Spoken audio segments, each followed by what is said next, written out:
Yo, it's your boy Kilo Games Vlogs. So today, I'm just gonna do a little, post-fight reaction video, for UFC 272 just gone a couple of days ago. 272 was Colby Covington versus Masvidal as the main event. And then RDA versus Renato Moicano was the co-main event, but we'll get onto it. So I'm not going to mention all the fights. I'm just going to mention one fight from the prelims and then the rest of the main card. So the fight on the prelims I'm going to mention is Marina Rodriguez versus Yan Xiaonan. So basically, with this fight, I predicted that Marina Rodriguez was probably going to get a KO. I think I said...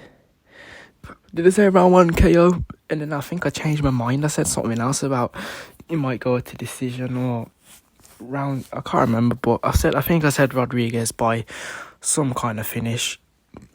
So basically, the fight ended up. It was a good fight, a very close fight. Both of them landing punches on each other. It was a really entertaining fight, and it was a split decision to Marina Rodriguez. Some people even thought Yan Xiaonan won, but I didn't really have a winner. I thought maybe Rodriguez, but I wouldn't be surprised if they gave it to Xiaonan. Now, Yan Xiaonan, she came out there to fight because, she like, I saw her last fight against Carla Esparza. She kind of looks like a joke. I don't want to be offensive, but she kind of did. Esparza made easy work, but she couldn't make it easy work of Rodriguez. She beat Rodriguez by split decision, but it was a hard fight for Esparza. So based on that, I thought I know they're both stand-up fighters, Rodriguez and Xiaonan, but I thought that Rodriguez was just gonna run through her, to be honest. But maybe, I don't know if I was overestimating Rodriguez or underestimating Yan Xiaonan. It's probably a bit of both, but yeah. So that's how that fight went. So that fight was, split decision, Marina Rodriguez. So, do I think Rodriguez gets a title shot? I do. I think she does. I think she's next in line. I think Rose is going to fight Carla Esparza. And then I think Xiaonan is going to fight the winner of that next. And then I also think Joanna Jędrzejczyk is coming back, and I think she's going to have a rematch with Zhang Weili, which will be a really, really fun fight to watch, because I really want to see the outcome of that. I thought the first fight was very close. I thought JJ won the fight personally. Zhang landed more shots to the head, so that's probably why she won. But that was probably female fight of the year. I think it was 2020, or 2019. I think it was 2020 though. But yeah, and then we have Sergey Spivak versus Greg Hardy. Now I'm gonna keep this short and sweet. Greg Hardy got battered. He got dominated, really. There's nothing really else to say.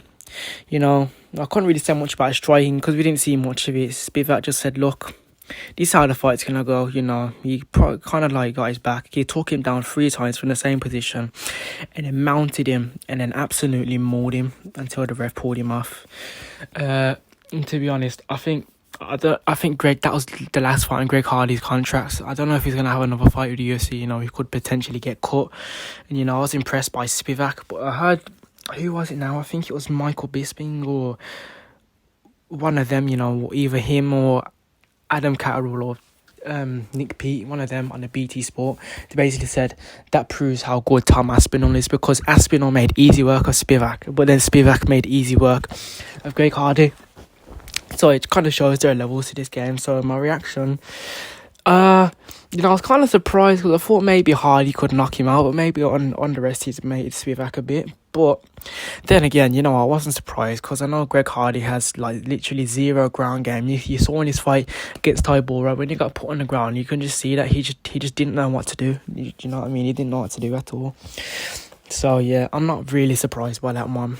Dominant victory for Spivak. Okay, next one, Kevin Holland versus Alex Oliveira. Now, this fight was a lot closer than I anticipated. It only went 2 rounds, but in the first round, Oliveira definitely won the round. He was kind of hitting Kevin Holland with some shots, catching the leg kick, hitting him with some punches.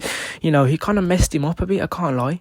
And I think Oliveira took him down, and then like he got like a rear naked choke in the last couple of seconds, but it was kind of like on the outside of one of Holland's arms, so it wasn't a proper choke, and there was only 1 second left, and then Holland was doing the thumbs up to the camera, and then early second round, about like 30 something seconds in, Holland like catches him with like a short right hand, puts him down, finishes the fight with punches and then elbows for the ground and pound, and then gets the win. So like my reaction to this, like I knew Kevin Holland was going to get it done, because I thought, okay, it's second round now. By the third round, Alex Oliveira will gas out, because I've seen his fights and he doesn't really have a gas tank, and I know Holland does. And I just thought Holland needed to get a bit warm. I think I thought Holland was going to stop him in the first round, but I got that prediction wrong. But, you know, I did get the part right where he finished Oliveira, because he did finish him. But, you know, I think welterweight is a new division for Kevin Holland. You know, I think he can do really well there. So, we'll see. We'll see what Holland can do welterweight. You know, we'll see how he competes with the likes of Masvidal. You know, he's nowhere near ready for Colby. But, yeah, someone like that, just, like, throw him in there with somebody. Then we have... who was it next? Oh, yeah, sorry. Bryce Mitchell versus Edson Barboza. So this fight, it went 3 rounds, but it was Bryce Mitchell unanimous decision, and I've got to say pure dominance. You know, he like, you could see the early in the fight, Barboza threw a couple of leg kicks, but then he stopped. You know, he faded in the first round, and then Mitchell was pressuring him, and he even caught him with a left hand and knocked him down, and then grabbed him, took him down, held him down for the rest of the round. And then literally round 2 and round 3 were just the same, you know, taking him down and just holding him. He had like over 11 minutes in control time. That's over 2 rounds of control time. And he absolutely just mauled Barboza. He battered him, you know, hit him with elbows from the ground and pound. You know, he didn't really get past half guard, but it was still a dominant performance from Bryce Mitchell. My reaction... You know, I wasn't surprised at all. You know, I thought Barboza could do something, but he's really only promising really early in the fight, and he just loses to these up-and-comers and these wrestlers, and I think Barboza's a bit of a journeyman now. But I really want to see what's next for Bryce Mitchell. He could fight the winner out of Arnold Allen versus Dan Hooker. That'll be an interesting fight. But yeah, he's got a bright future. Okay, moving on to the co-main event, Rafael dos Anjos versus Renato Moicano. Now, a lot of people, they don't give RDA the credit he deserves. You know, it went 5 rounds, but personally, I think RDA, he put on close to a clinic, I would say. You know, don't get him wrong, Moicano did well, but RDA won round 1, round 2. He knocked him down in round 3, almost finished it. There was a point where he threw 1 punch in the ground and the pound thought, right, that's over. But Goddard didn't stop it. And I think at the end of the third and the end of the fourth, Goddard was thinking about stopping it. He brought the doctor in, and Moicano thought, I want to carry on. But yeah, RDA literally, like, he did get punched up a little bit, but he just took Moicano down. You know, he was winning the stand-up exchanges for the most part, and he took Moicano down and he controlled him. But yeah, at the start of the 5th round, Goddard was really thinking about stopping the fight. You know, the commentators were like, "Oh, this fight needs to be stopped," but then Goddard said, "This is why Mark Goddard is one of the best referees in the business." He says, "Renato, you've got 30 seconds to show me something, or else I'm calling the fight off." And, you know, he lasted the 30 seconds, and he's shown Goddard, all right, I'm going to do this. And to be honest, if I'm honest with you, Moicano won that 5th round. Now, I will say this, I think RDA went a bit easy on him in that 5th round, you know, because he thought, okay, I've won the fight. He didn't want to give Moicano any more unnecessary damage that he didn't need to take, because he's going to take a lot of damage from that fight. But yeah, RDA kind of went a bit light, and I respect him for that. But at the end of the fight, it was like Moicano popped up with a couple of good shots, like bang, bang, bang, bang, bang.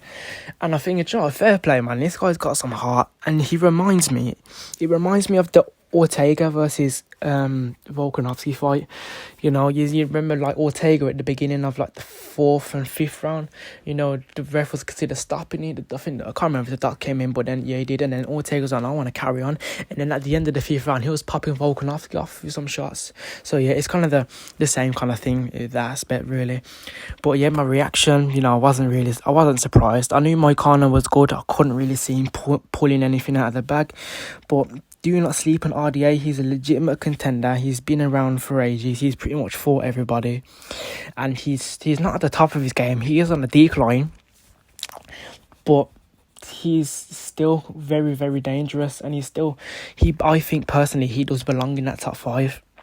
Whether he beats anyone in the top 5, he probably will. He can probably beat maybe Benil for now.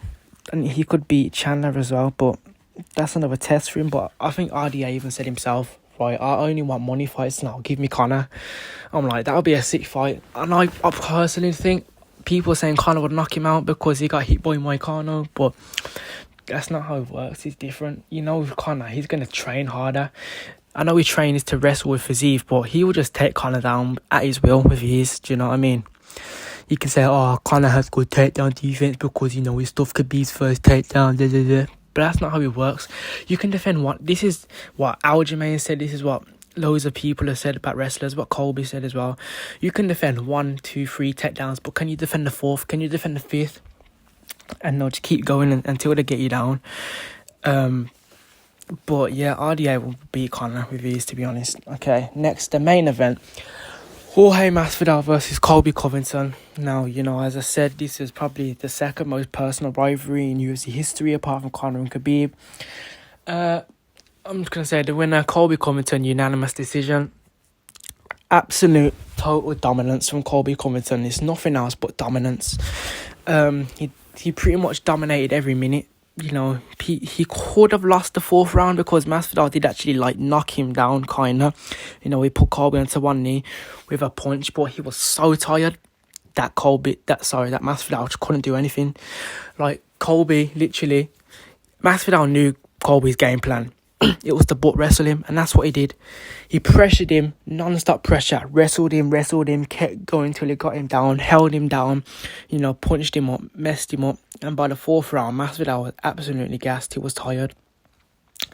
So, my reaction, obviously, I wasn't surprised one bit.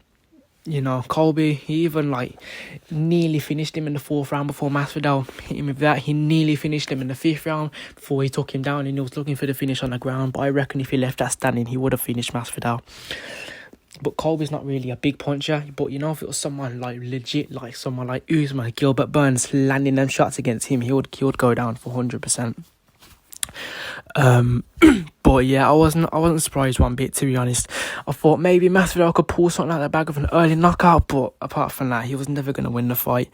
You know, they still got beef, but at the end of the day, Colby was kind of his daddy in that fight, to be honest. He said what he was going to do, and he did it. He dominated him. You know, he dominated Masvidal like he said he would. Now, what's next for Colby? I would say, you know, we've got an interesting one coming up on 273. You've got Volkanovski Ortega, Jan Sterling 2, and then we've got Gilbert Burns versus Khamzat Chimaev, and that one is going to be an absolute banger. And to be honest, I think Khamzat's got this one in the bag. But do not sleep on Gilbert Burns. He's got knockout power. He could definitely hurt Chimaev, and he's got really, really good jiu-jitsu. Probably the best in the welterweight division, to be honest, apart from like Damian Maia. But you know, he beat Damian Maia, knocked him out. But I think not Makhachev. I think Khamzat has knockout power too, and really he has middleweight knockout power. You know, he knocked out Mershot at middleweight, and Gilbert, really, he's a lightweight. He's got finished at lightweight by Dan Hooker, and he got knocked down twice by Usman's jab. So he's got power, but he can't really handle the welterweight power. So I think if either one of them hit him on the chin, they're probably going to go down. But I haven't seen Khamzat's chin. But I think if Khamzat connects to Gilbert's chin, he will connect. But anyway, that's not the point. I'm getting off topic. My point is, whoever wins this fight should fight Colby. And then the winner of that fights for the belt, whether the champion's Usman, whether it's my boy Leon Edwards, which I hope it will be. You know, well, I don't think he's gonna win, but he's my brummy boy. I gotta support him, but I gotta back him. So yeah, I think that would be a good matchup for Colby. But yeah, that's my reaction to 272. It's been your boy Khalil Games. That's Frogs. Peace.